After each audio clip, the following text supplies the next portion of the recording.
Hey y'all, welcome back. Today we're checking out why do London skyscrapers look like that? Walking tour, Architectural Digest. London has some seriously odd-looking skyscrapers with some very unserious nicknames. Look at that. Hang on.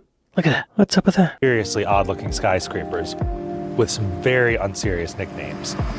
The Gherkin, the Scalpel, Can of Ham, the Cheese Grater, the Walkie Talkie. But buildings this large and this expensive in the heart of one of the world's most important cities don't just happen by accident. Hang on. Those nicknames. The canned ham. I've never seen that one. But it does look like a canned ham. The Gherkin. See, I guess I don't eat enough gherkins for that to look like a gherkin to me. To me, it looks like a butt plug. Not that I use butt plugs often. Just kidding. I've never used a butt plug. No offense to anyone who has. The Scalpel. I want to internalize these nicknames. Serious nicknames. The Gherkin. The Gherkin. The Scalpel. The Scalpel. Okay, I could see that. Can of Ham. Can of Ham, absolutely. The Cheese Grater. Cheese Grater. It does look like a cheese grater. Okay. The Walkie Talkie. Walkie Talkie. See, to me this looks like a computer. A desktop computer, but okay, Walkie Talkie. But buildings this large and this expensive in the heart of one of the world's most important cities don't just happen by accident. So, how did these skyscrapers end up with such unique designs? Yeah, that's so. So, this shot, the Walkie Talkie building, it looks surreal in this shot. It looks like it's too big to be real right there. It looks like it should fall over, doesn't it? I wonder what people thought of it when it first was built, because it's so unique. When was that built? Maybe I'll look that up later. Maybe he'll show us. How did these skyscrapers end up with such unique designs? Yes. I'm Nick Potts, I'm an architect, and today we're taking a walking tour of London's most interesting skyscrapers. Y'all be sure to go to Architectural Digest and like and subscribe. To understand why these buildings look the way they do, first we need to understand three major factors about building in the City of London. First, unlike some other major cities around the world, London doesn't have a uniform street grid. Each lot has a unique shape and unique dimensions. Some lots are rectangular, others are triangular, some are just bizarre. Yeah, secondly, in addition to, or maybe because... Yeah, that's interesting. In the last Architectural Digest video that I reacted to, he mentioned that in Roman times there was a grid. The streets were gridded out. But then I guess the whole city was basically destroyed or overgrown and buried, basically. So then they didn't have a grid after that. It's very interesting. Because of these irregular lot sizes, what gets built on them is subject to a huge amount of negotiation. In a city like New York, there's a defined buildable envelope that regulates the bulk, the shape, the size, the height of new buildings. London doesn't have those sorts of rules, so every look new at that. large... Hang on. Look at those streets. The architects are like, well, this is the shape of the ground we have. What can we build on that? It probably is it's a limitation that breeds creativity, I think. And the third factor is that within the square mile of the City of London, there were no skyscrapers until the 1980s. Before the 1980s, nothing this tall could legally be built in the historic square mile of the center of London. Okay. We are right over the center of the hub of the world, the City of London. No view of London would be complete without a view of Sir Christopher Wren's masterwork, historic old St. Paul's. These buildings only started going up when those laws were changed, and actually the political organization of the city changed to enable it. And so for the first time, with the creation of the Greater London Authority, London had something it hadn't had before, a mayor. And given the trend towards globalization that was occurring, the new London plan saw the opportunity to cement London as a global financial capital with a downtown. Wow, look at that. That's interesting. So there was no mayor until the 80s. Okay. This seems like it should be a Jay Foreman video, doesn't it? I need to back that up a bit. We are right over the center of the hub of the world, the City of London. No view of London would be complete without a view of Sir Christopher Wren's masterwork, historic old St. Paul's. St. Paul's. Show me London, UK, St. Paul's. Oh, okay. It's currently closed. I guess it's late at night there. Where are we here? Where are we here? Okay, yeah. Right there. Yes. Okay. Yes. Okay. Okay. Okay. There's an H&M right by St. Paul's.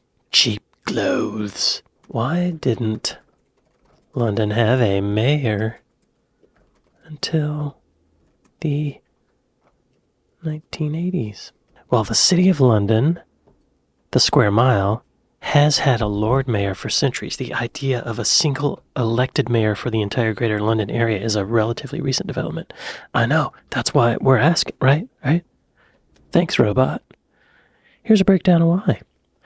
Oh, 65. Prior to 1965, fragmentation of authority control of area outside the City of London remained with traditional counties like Middlesex or Hertfordshire.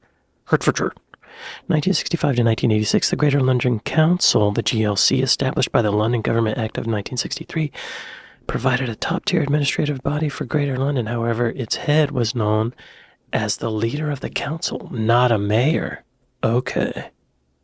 1986, abolition of the GLC. Prime Minister Margaret Thatcher. Government abolished the GLC. Oh. Citing inefficiency and conflicts with its left-wing administration led by Ken Livingstone. This left London without a central governing authority for several years. 1997 to 2000, the Labour government elected in 1997 was committed to re-establishing London-wide government. In 1998, a referendum was held on the establishment of a new London authority and elected a mayor. So that happened in 1998. Okay. These buildings only started going up when those laws were changed, and actually the political organization of the city changed to enable it. And so for the first time, with the creation of the Greater London Authority, London had something it hadn't had before, a mayor. And given the trend towards globalization that was occurring, the new London plan saw the opportunity to cement London as a global financial capital with a downtown. I think it worked. So in the London plan, there's no clear definition about what a tall building is, only a somewhat puzzling statement about the higher the building, the greater the scrutiny. But they did, however, create a framework of 5 major tenets that would feed into the approval process for any major tall building. Okay. The functional impact, the visual impact, the cumulative impact, the environmental impact, and public access. Okay. Functional impact, visual impact, cumulative impact, environmental impact, public access. Okay. That seems logical, right?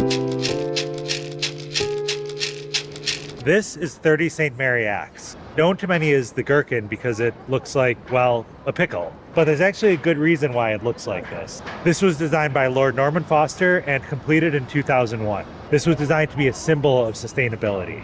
And 30 St. Mary Axe really leaned into the idea of environmental impact as the path towards approval, simply through its formal massing. The rounded shape, the curves, minimize wind at the base of the building, which was a really crucial thing for the regulatory agency to get behind. Yeah, y'all.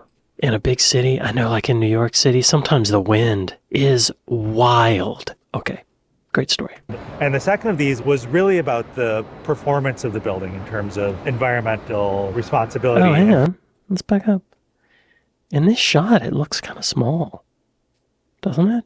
Really about the performance of the building in terms of environmental responsibility and trying to minimize the use of fossil fuels to heat and air condition in the way that you typically would in a glass enclosed rectangular skyscraper. Okay. So if you look at the black stripes running up the building, within those are multi-story atriums. And these were meant to allow airflow to move up and through the building, almost like a chimney. Oh, wow. And in addition to that, there were windows that were designed to open and shut to allow air to move in and through the building, minimize the use of air conditioning. Also, if you look closely at the building, you don't see any louvers, and they achieved this shape and this sleekness by actually moving the cooling towers and the heating plant to an adjacent 6-story building. So what? Louvers? Are those like air conditioning compressors or something. What's a louver? Not the art museum. No. Each of a set of angled slats or flat strips fixed or hung at regular intervals in a door, shutter, or screen to allow air or light to pass through. Okay. A domed structure on a roof with side openings for ventilation. I learned a new word today, y'all. Wow. I thought it was just a museum. By actually moving the cooling towers and the heating plant to an adjacent 6-story building. So even though the building communicates sustainability, its performance is still very much traditional and just hidden. That's smart. This is the Lenin Hall. Wait a minute. Show me. Gherkin. There it is. Yeah. This looks like the building, the 6-story building next to it. Okay. I just thought the inside would be like a traditional skyscraper, but that's so cool how these dark areas are opened. They're atriums. That's brilliant. That's at the top. Oh, of course. That's so smart. Yes. Okay. Beautiful. It's so interesting. I've noticed a lot of skyscrapers that you see in a city, whenever you go up to them, actually walk up to the bottom of them, they don't take up as much ground space as you would expect, you know? Have y'all noticed that? Am I a weirdo? Well, don't answer that. I know the answer. Where's the cheese grater?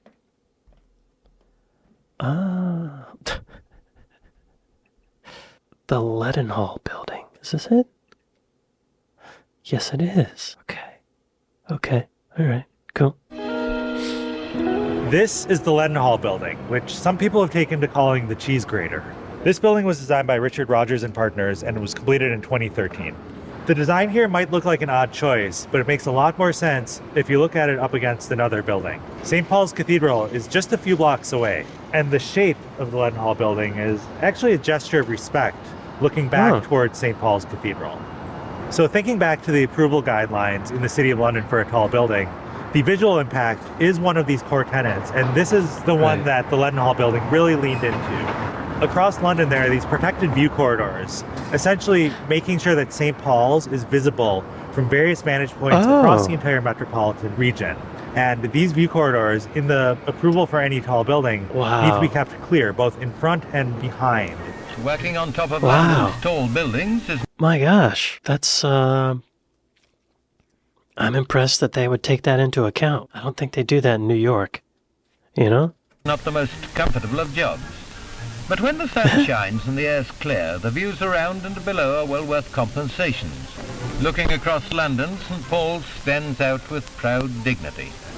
So the Lenin Hall building, by leaning away from one of these protected viewpoints, freed up one of these views, and it enabled the building to be quite tall. And there's also a somewhat interesting parallel with this building and another building by Richard Rogers just a few streets away, the Lloyd's of London headquarters, which is almost an extreme version of an inside-out building with exterior stairs and a fairly wacky exterior shape. Wow. That looks like Blade Runner or something. Lenin Hall building kind of simplifies. It's almost like a mature version of the same sort of idea. You have your very functional office floor plate with all of the mechanical guts stuck on the outside of it. Over here, it's only on one side to essentially maximize the efficiency of these rectangular floor plates, as opposed to Lloyd's, which is a little bit more artful and composed with the distribution of stairs and ductwork. And this is a very British through line of modern architecture, going back to, you could even say, the Crystal Palace in Hyde Park in 1851, which was this exploration of metal and glass and this sort of techno-futurism of British architecture that building really started. But while the cheese grater gets smaller towards the top to preserve these historic sight lines, the next building we're going to look at turns that idea upside down, literally. Hang on. Show me on a map. The first photo that shows up on Google is literally a cheese grater. What else you got? Oh, I see what he means by the Crystal Palace influence. The steel and glass thing. Little pride mural.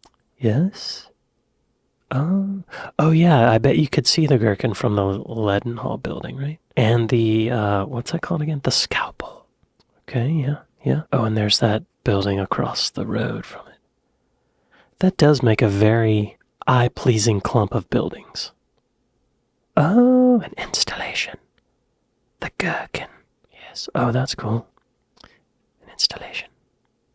Nighttime view. Very cool. Okay, moving on. Yes. Yes. The Walkie Talkie. Behind me is 20 Fen Church, which some people have taken to calling the Walkie Talkie. And this is one of the only skyscrapers in London that you can actually visit the top of for free. That is, if you can get a ticket. The building was designed by Raphael Vignoli. It was completed in 2015. And if you notice, the top of this building is larger than the base, which is quite unusual for a tall building. But these curves are not about preserving historic views. This design is actually a clever way to create a public space within the footprint of a private building. In the London plan, there's actually a requirement for public space. And the magic here is that they've managed to create a total area of public space that's actually bigger than the lot that it's built on. Directly underneath the almost dome at the top of the building, there's a public park.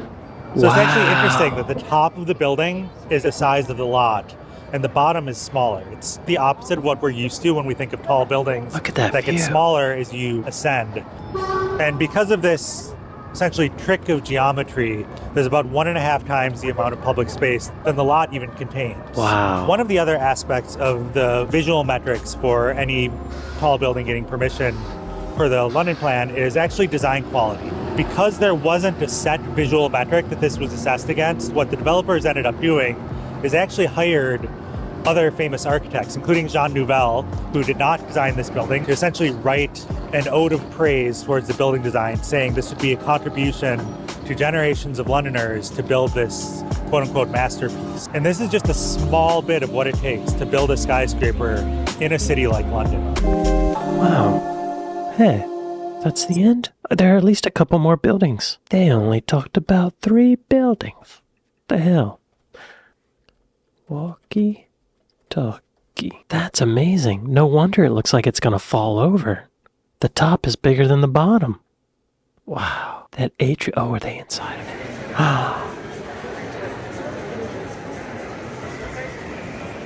Wow.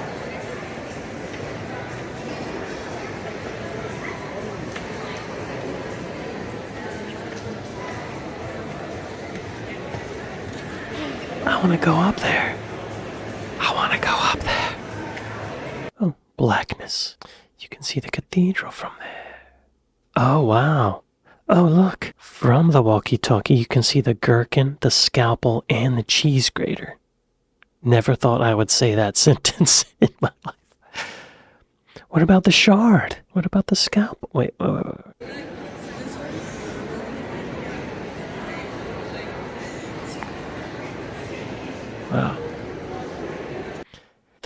Oh, whoa. That kind of hurts my brain. Wow. Wow. I don't think I've ever been in a building that's wider at the top than it is at the bottom. So if you're at the top and you look over the edge, you're looking down at maybe the lot across the street or the street itself, right? What's this? Ooh, and a rainstorm. Nice slow pan. I appreciate that. Some people pan too quick.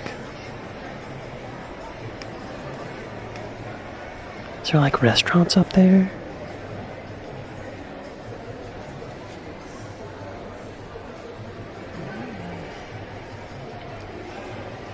I love the vibe up there too.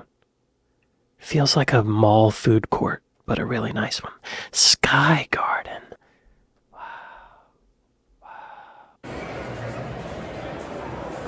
Very cool. But what about the scalpel? Let's just... The scalpel. There it is. Ah. Wait. I think it's this one. What's the deal with that one? You can see the walkie-talkie from there. Okay. Art. The scalpel. I spelled it wrong. I do like the look of this one. This one looks like it would be in a utopian futuristic movie, doesn't it? What's the other one? The Shard. Oh, it's right by a train station. Wow, that's the view for... Oh my gosh. You can see the shadow of it. Amazing. That looks like it would be in a futuristic movie as well. Wow, what if you... Oh, it's across the river, so you can look at that side of the river. That might have the best views of the whole city, I would bet. Oh, okay. Oh, Christmas. Wow. Oh, that's weird. That I'm not... Sometimes I'm afraid of heights and sometimes I'm not. And I think this might be a time. Oh, wow. Tower of London. Yeah, the Shard might be the place to go for the views, right? That was fascinating. Well, yeah, I'd like to say thanks to my patrons. Thanks to my Buy Me a Coffee folks. Thank y'all for watching this with me. And I'll see you next time. Later.